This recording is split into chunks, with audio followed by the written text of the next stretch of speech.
The Lifeboat by Kate Looney. The water wasn't cold anymore. He remembered a few days ago, standing with his toes buried in the sand as he stared out at the ocean, the water pooling around his ankles and erupting goosebumps on his arms and legs. He remembered his excitement to set out onto this cold but exhilarating ocean. It had been even colder when he'd plunged into the dark water in the lifeboat, the swells washing over him, soaking through the thin t-shirt and shorts he had been sleeping in not an hour before. But he wasn't cold anymore. Under the hot summer sun, he was the same temperature as the air, and the water still sloshing around the bottom of the boat, and the sweat that was beating on his forehead and running down the nape of his neck as he rhythmically pulled the oars through the now calm sea. Everything seemed to run together into one big, blurry, abstract painting. The only thing that stood out was the girl. Even after escaping the burning ship and surviving that first freezing cold night, she looked completely unruffled. While his curls were tangled and stiff with sea salt, her hair still reflected the sun as it fell around her shoulders. If he'd met her on the ship, things probably would have been different, but here they were nothing more than two tragic survivors who were very far from home. "We need to go home," she said. He looked up at her, but didn't stop rowing. "We can't," he panted. "We need to go back and find the others. I know we're not the only two who made it off that boat." The ocean had been so stormy. It would have been easy for the lifeboats to be blown in different directions. She sighed at him, sounding like a parent giving up on an argument with their child who they knew wouldn't listen to reason. Except she was the one who wouldn't listen to reason, he thought. He glared at her. As soon as the sun had come up, he'd begun rowing. Judging their direction by the position of the sun, he was sure he could find his way back to the scene of the wreck. If he just kept going. He'd find his parents, his brother, anybody other than this annoyingly persistent girl. The sun was too bright now, and soon his eyelids began to close without his permission. He'd only slept for a few hours last night before the sirens had woke him up. He was reluctant to quit rowing, though, and even more reluctant to relinquish his control of the boat over to the girl. Their argument over which way they should travel had defined their entire relationship. They were both strong-willed, but he'd been the one who'd picked up the oars, so the scales were tipped in his favor. If he wasn't stranded in the middle of the ocean, he might appreciate this luck a little bit more. "I don't need a break," he lied, speaking out loud to himself. In reality, he was exhausted, but he wasn't about to let go of his little bit of luck. He skipped a beat to wipe away the sweat that was running down his forehead and stinging his eyes, but then got right back to his relentless rowing pace. He tried to set his sights back on the horizon, but it was getting harder and harder to keep his eyes open. He reluctantly let go of the oars and pulled them back into the boat. The girl smirked. He told himself he'd only sleep for a few minutes, trying to reason that if he rested a little bit, he'd be able to row faster later on to make up for the lost time. He laid down on the floor of the boat, trying to find a comfortable position without tipping the whole thing over. As an afterthought, he reached up and grabbed one of the oars, wrapping his arms around it and holding it close to his chest like a small child would with a favorite stuffed animal. This way, if she changed her mind about rowing, she'd only be able to take them in circles. He tried to scream out to his parents, or his younger brother, anybody. They had been on the deck with him seconds ago. How hadn't they managed to get onto the lifeboat with him? He swore they had been there with him now, but it was just him and one other person on this lifeboat built for many more. He tried to scream again, but the rushing waves sent torrents of water down his throat, leaving it scratched and sore and silent. The girl watched him, rendered just as silent as he, but she didn't seem to mind. While he panicked, she just watched. She must be in shock. The sinking ball of flames that was all that remained of the ship was almost completely gone now as it sunk further and further into the sea. The image of the bright orange mass was burned into his retinas. As the ocean swallowed up the last flickers of flame, the darkness consumed his vision. He looked around, frantic, willing his night vision to return, but every time he blinked, he saw the bright orange mass again behind his eyelids, and every time he reopened his eyes, he saw only black. If he just had some lights, he would be able to find them. But there was a light in the distance. Another boat, maybe? Someone come to rescue them? He knew if he had that light, he might be able to reunite with his family, but something stopped him. He couldn't bring himself to pick up the oars and pursue it. And anyway, it was getting closer and closer, rapidly, seeming to pick up speed as it went. He started awake, abruptly pulling himself from his sleep. The girl was grimacing at him. He wasn't sure what she had to look so upset about, well, other than being stranded in the middle of the ocean. But the way she glared at him, it was like he had personally disappointed her somehow, just by sleeping. Or maybe he had disappointed her by waking up. He didn't want to consider that, so he shook the thought out of his head. His hand raised reflectively to wipe sweat from his forehead, but despite still being under the relentlessly hot sun, it was dry. That surely meant nothing good, but he decided not to dwell on it. He wasn't sure if he had been awoken by something the girl had done, or the glare of the sun in his face, or the thirst that now burned in his throat, but he didn't care enough to find out. He'd gotten enough rest. He needed to get back to rowing. "How long was I out?" he asked, his voice raspy from sleep and seawater and this newfound dryness. She looked at him, and then up at the sky, and out across the expanse of the ocean all around them, as if to say, "How am I supposed to know?"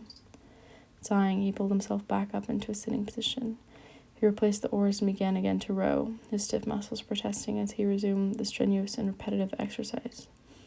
The sun continued to creep towards the horizon as he persisted, the sloshing of the water against the side of the boat being the only sound.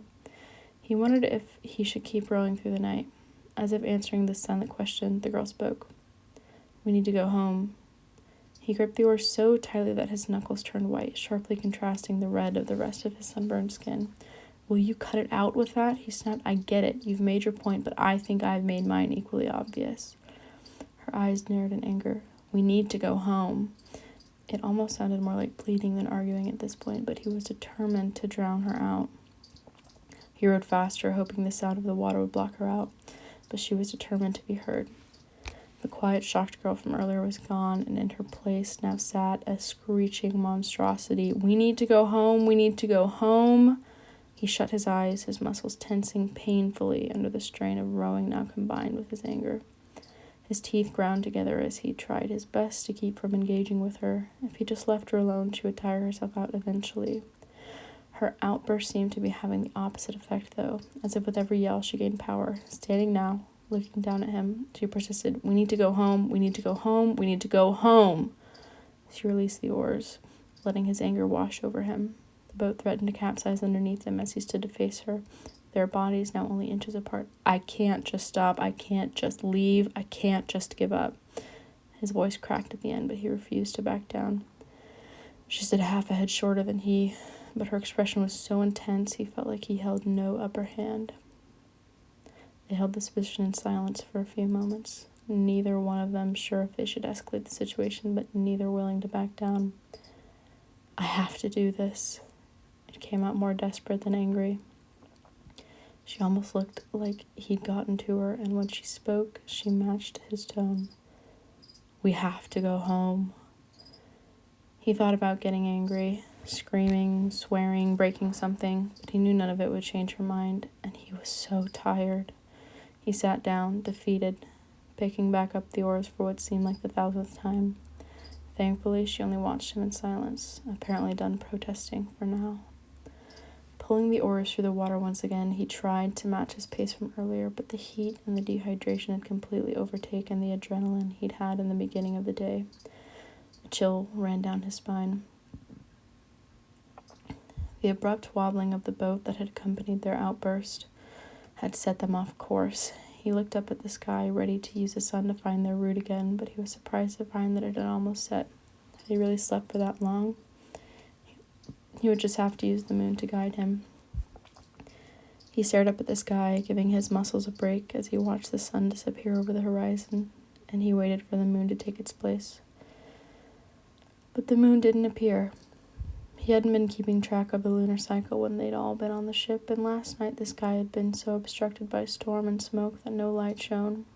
Now the sky was clear, filled with stars, but the brightest light was conspicuously absent. It must be a new moon.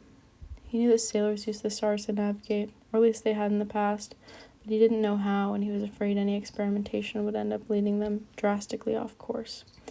He reluctantly pulled up the oars. This would have to be more time to rest then. He wished he could keep working through the night, but the rest was probably good. Without the physical exertion to occupy his mind, there was nothing to distract him from his aching muscles, throbbing head, and painfully dry throat. The cool night breeze was refreshing, but what he really craved was water. There was also nothing to distract him from his thoughts. He imagined the rest of his family, drifting aimlessly like he and the girl were now. He knew the chances of finding them were infinitesimal, but he also knew how far away they had been from land when the ship went down, so finding home was equally unlikely.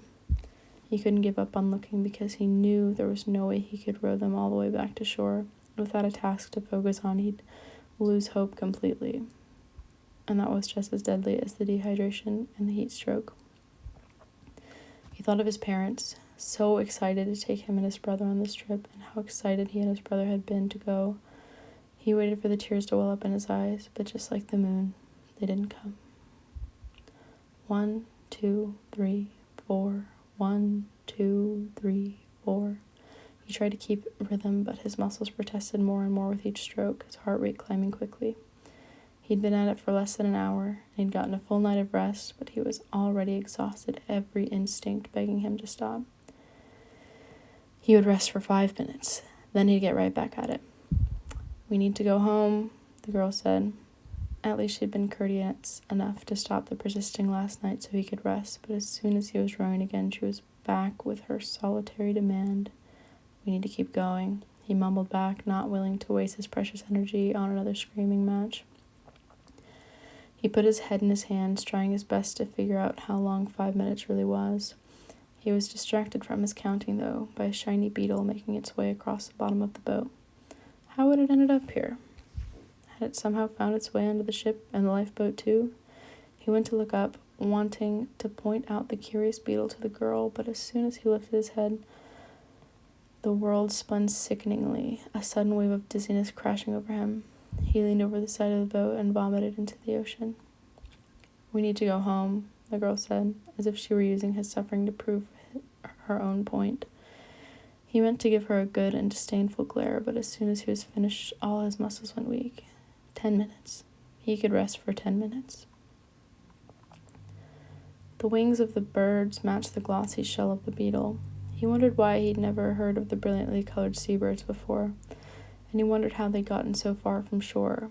As he looked up at them from his position on his back in the bottom of the boat, they seemed to multiply, a new bird appearing everywhere his eyes darted. He shut them quickly, not wanting to stop looking at the mesmerizing birds, but worried that if he kept going, he would throw up again. His whole body felt light, as if he could rise up and fly with them. Just a few more minutes, and he would get back to rowing. He was back in the darkness, back to that night with the blazing fire and crashing waves.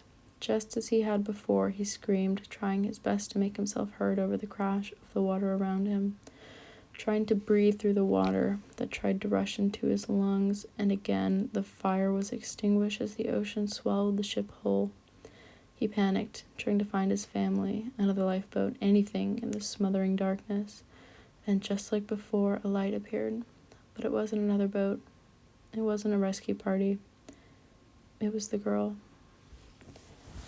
"We need to go home." He opened his eyes. The girl was leaning over him, her hand cool on the side of his face. The birds were gone, nothing above him but the burning rays of sunlight, and her. It took a moment to find his voice through the haze of the dream, the excruciating dryness, and the fact that none of his muscles seemed to work anymore. He lay there, limp on the floor of the boat. This was the only outcome. He hadn't wanted to agree with her, but he could no longer deny that hers was the only course of action. It came from his mouth as barely more than a whisper. "We need to go home." The group stumbled upon the overturned lifeboat on a family stroll along the beach. Before, the older members had been pointing out the sunset, the birds, the waves to the numerous children that accompanied them, but now they all scrambled to scoop the small ones up and hide their faces from the tragedy that lay before them. The boy was stretched out on his back beside the overturned boat. The waves rushed up to his still body, pooling around his ankles. His skin was a seasick green, and the beach was beginning to bury his already sandy curls. There wasn't a lot to know about him. Not where he was going, not where he was from, not who he was. All they could see from this beach's monument to what must have been a beautiful boy was that he was dead, and undeniably alone.